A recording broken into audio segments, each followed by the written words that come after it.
start there. Hey friends, hope you're doing well. I am tuned to Dad Gad, reacquainting myself with that little number there, which is Haste to the Wedding I picked up off of Clive Carroll's instructions a couple years ago. There's a second part, maybe I'll play the second part later, called Drummond Castle. And yeah, it's getting back under my fingers. I haven't played in Dad Gad in a while. It's actually the only piece that I really know in Dad Gad, so I'm looking to build that out soon with more Dad Gad pieces. But hey, here I am in a different space. Big story for me lately, which leads me into this space, is I got the COVID. By my good fortune, my parents were actually away, and so I've been able to hole up in isolation at my parents' house, which has been a huge blessing. I wish I could say it was all that enjoyable, but mostly it's just been sick time. I did bring a guitar with me because at first I had some high hopes. I thought, yeah, I'll go isolate with a guitar. I'll ride out this COVID thing. I'll just play guitar the whole time. Well, that wasn't going to happen. But I'm 4 or 5 days into it now and feeling well enough to actually play a little bit, and that's been really nice. And I went straight for the Dad Gad tuning. But yeah, my big plans to play. Hey, you don't need much to convince me to, go into isolation with a guitar. I wish it could have been more fruitful in certain ways, but c'est la vie. So I had this guitar downstairs at my house because I was prepping for a couple of upcoming gigs, which I had to cancel, which hurt real bad. I don't think I could get full lungs worth of air to sing songs right about now. And so yeah, I have been weathering the storm here and thinking about you guys, thinking about, making this little mishmash of a video with some thoughts that have been bouncing around my head. The top one here is on one of my supply runs to my house. I had the radio on, and I heard Billy Joel's new song. It might have been the first day or second day it was released. I was pretty sick when I heard it, but I'll tell you what, I was glad to hear that he had come up with something, and when it came on, I really tuned in. For whatever reason, I was really tuned into it, and I have to say a couple things about it. One is that the lyrics were solid, like really solid. I kind of expect someone in the Sunset Years to sort of get really cliche, and there's a little bit of, little cliche there, little saccharine kind of message in there. For the most part, right off the bat, the lyrics were grounded and they weren't as predictable as I sort of expected. I was really appreciating that. I did some quick research, and Billy wrote that as a co-write with 3 other people: Freddie Wexler, Arthur Bacon, and Wayne Hector. I don't know any of their other credentials, but it's a co-write with 3 other people. And so they did a good job, so I applaud them, and I hope that song holds up. The other thing about that song that I really appreciated was, man, Billy's voice is still great. What a voice. Have to say, voice envy there, voice envy. It was a really nice song.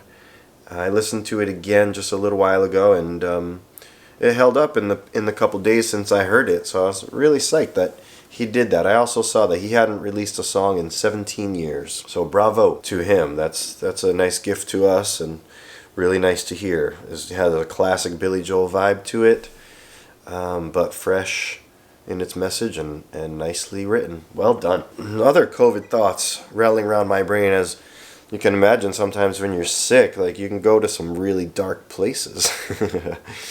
And something that comes up in my mind from time to time that I don't think I've ever, I'm not sure I've voiced here before, but I imagine some of you can relate. If you're a performing artist, or even if you're just someone who's hobbying it and writing songs or doing things, the question that comes to mind that threatens what I do sometimes is, man, if you're not a virtuoso, should you really just keep going? And it's kind of a dark thought, right? It's if you're not top of the mountain or completely living in musical freedom, spontaneity, moment by moment, like, are you just beating a dead horse? And of course, when I come to my senses, I think, heck no, that's not you're not doing that at all. It's perfectly fine to just know 5 songs and enjoy those 5 songs for what they are.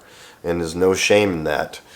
And I love going out to a restaurant or a venue and seeing folks up there that are, holding it down with basic strumming patterns and putting out songs that people like. And so the quick answer to my question, or that dark mind that rises, is a big resounding no. You should not quit. You should not stop if you're not a virtuoso. And I think that also carries over to if you just don't feel like you're doing original stuff, or you start to write a song and you think it sounds like a lot of other songs. It's okay. Finish the song. Maybe it'll morph and grow. That's my advice, at least. So, answered my own question there, but hopefully that sort of resonates with you for the moments when that mind does come up. As a player, as a hobbyist, as a performer, whatever it is, like, dig what you do and go do it and be into it when you're doing it. That's something I'm constantly reminding myself of when I'm out in public. Is that's what people like, is they want to see you digging what you do. It reminds me of Dear Mr. Fantasy. Please don't be sad. If it was a straight line you had, we wouldn't have known you all these years.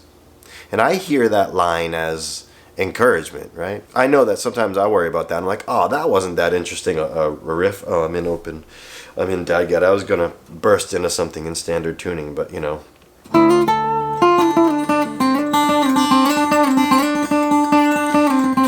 so what? We play simple things. Hopefully they have a good feeling to them, and that's really what matters. And if you're digging what you do, that's all you can do, and it's enough. And that's today's drop of faux wisdom. These are the thoughts that come from 5 days of isolation. So yeah, this is tuned into Dad Gad. Dad Gad is quite a mystery to me. I really know very, very, very little about it, and that's kind of being nice. Like, I actually would say Dad Gad is pretty uncomfortable to me. I see no roadmap in Dad Gad tuning at all. Like, I feel completely blind. That's one of the things I'm going to try to remedy in 2024, is to pull the blinders off of my Dad Gad tuning. So as I mentioned, this is the only real composition that I know in Dad Gad. Maybe I'll play a little more for you here. This Drummond Castle, I'm starting to get it back. It's not all under my fingers yet, but what I was playing earlier,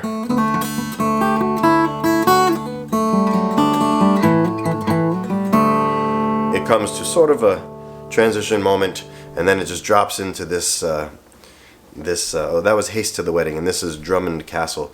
It drops in like this. Hopefully I can do it.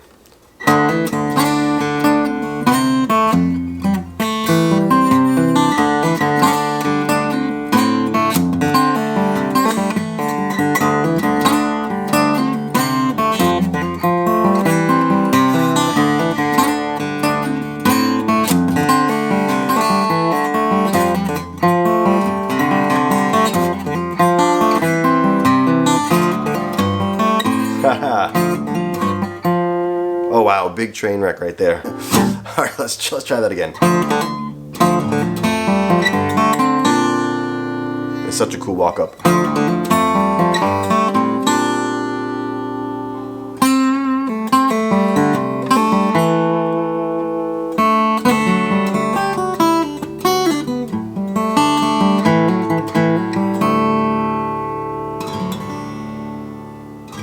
So there's my mysterious tuning, Dad Gad. Me with my blindfold on. But those two pieces are really beautiful. They have a nice life to them, and some Celtic feel there is quite refreshing, coming from folk and rock and roll and country blues. It's different to throw into a set list, and I quite enjoy it. And hopefully I can actually get it right again. Another one of my thoughts that are bouncing around my COVID brain was sort of the realization that that I don't listen to a lot of music, actually. It's very weird to say that because I do expose myself to a lot of music. But I kind of realize that a lot of my exposure to music, when I'm exposing myself to music, is largely research. I'm often researching, looking for songs to add to my set list or my repertoire. I'm listening, like if I watch a movie or something, like I'm listening for a killer song. I tune in businesses and stuff because they have sometimes cheesy yacht rock or something like that, which is some gems in there too. But I'm listening in a store for music to learn. If I'm listening to the radio, it's very rare that I'm just listening to like really enjoy something from the radio. I'm usually listening thinking, could this be a good song for me to do? Could this be a good song for me to play? Would I want to learn this song? So I end up with like lists and lists and lists in my phone, and some of them are really cheesy and they're never going to go anywhere.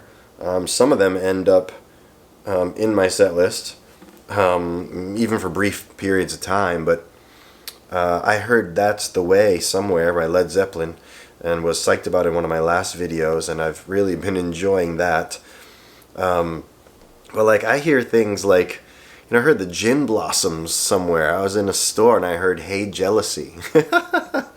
And I thought, well, what about that song? And I don't think I'm going to do that, but what a great singer the lead singer of the Gin Blossoms is. And he's still out there, I think. A friend of mine went and saw him with the lead singer from Toad the Wet Sprocket. I guess they were touring together a couple years ago, maybe. I heard Pink Floyd's High Hopes, which I loved the Division Bell when it came out. That was a great album, and found myself listening to a couple songs off of that. They're really nice. I heard Against All Odds by Phil Collins, and I was like, oh, I'll write that down. Phil Collins has a phenomenal amount of hits, like so many good songs. I don't know if I could do any of them though. I'm not sure they'd suit me, or if I could suit the song. Windy and Warm by Chet Atkins. A lot of people have done that. I'm going to actually look into that. Where did I see that? I think maybe I saw Clive Carroll do it on a live performance and was like, oh, that's Windy and Warm. And I've never been interested until now, really, but maybe I'll learn it as an exercise. It's a beautiful song. Oh, and I also heard Clive Carroll.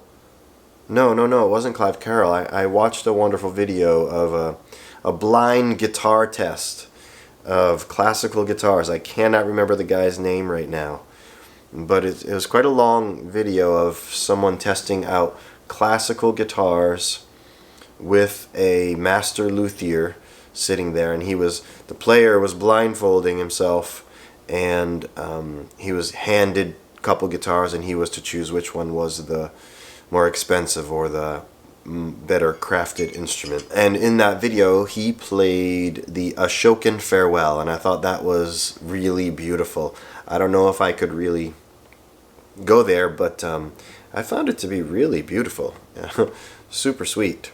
I heard Tom Petty's Live Like a Refugee, and I was inspired to write that down, but it's probably going to go nowhere for me. Oh, here's one. Cover of the Rolling Stone. Dr. Hook, right? Cover of a Rolling Stone. And then that reminded me of John Hyatt's song, Smashing a Perfectly Good Guitar.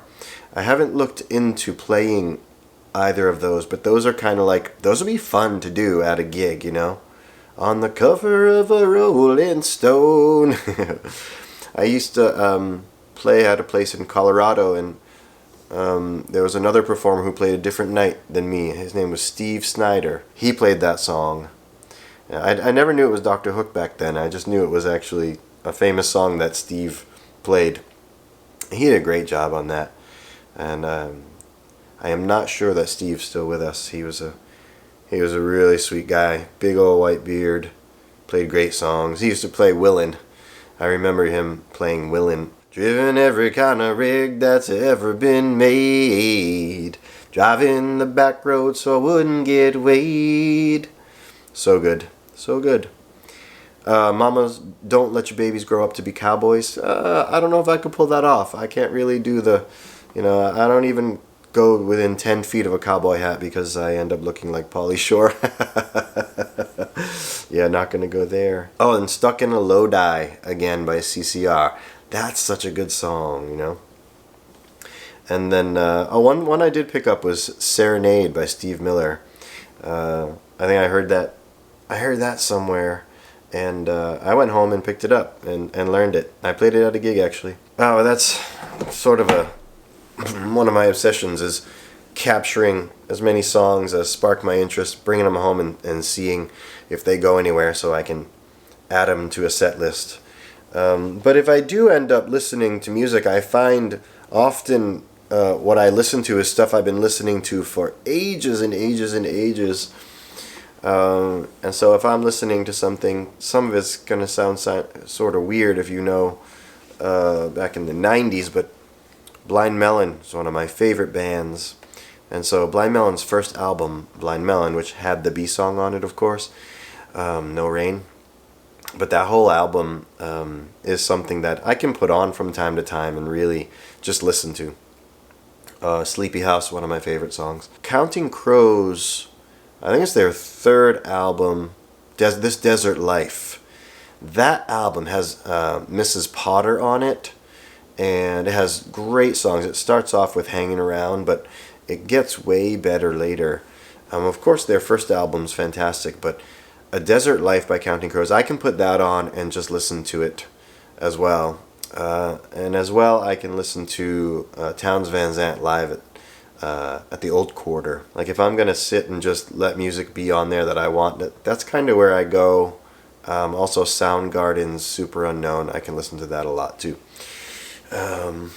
But not a lot of just pure music listening. I wonder if that's just getting older. Do you guys really put hours in listening to music like you used to? Or most of the music time I'm engaged with is sort of research. That's a little glimpse from my COVID brain. Let me see if I can get in my F sharp tuning here, right? Dad Fad.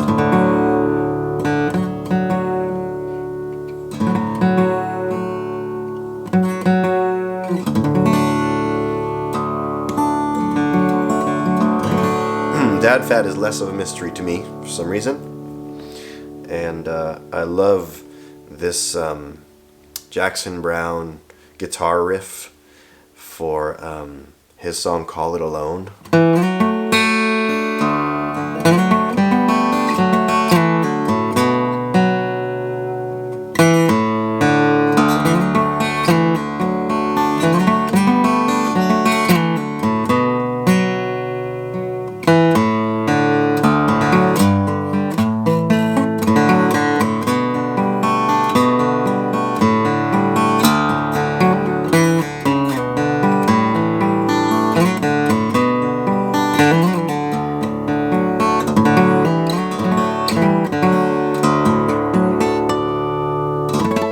It's just such a cool riff. It's a really nice one.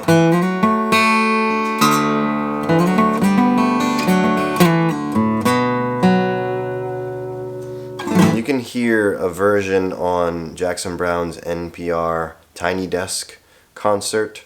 I just love the 3 songs he plays on that are outstanding, and that's where I picked that song up. And it was nice to just learn by watching him do it. Just learning in that old way, watching someone do something. Of course, it's on a video, but I didn't pick it up off of like Tab or anything like that. It was just nice to figure it out with my eyes and my ears. And it's just a riff that I love. It's so comfortable to play. It uses the whole, like all 6 strings so well. And it's just, it kind of sits in a really nice spot. And I can't play it enough. I can play it over and over and over again. So that's about all my rambling I have from my COVID den. Thanks so much for tuning in. Stay well, stay safe, take good care.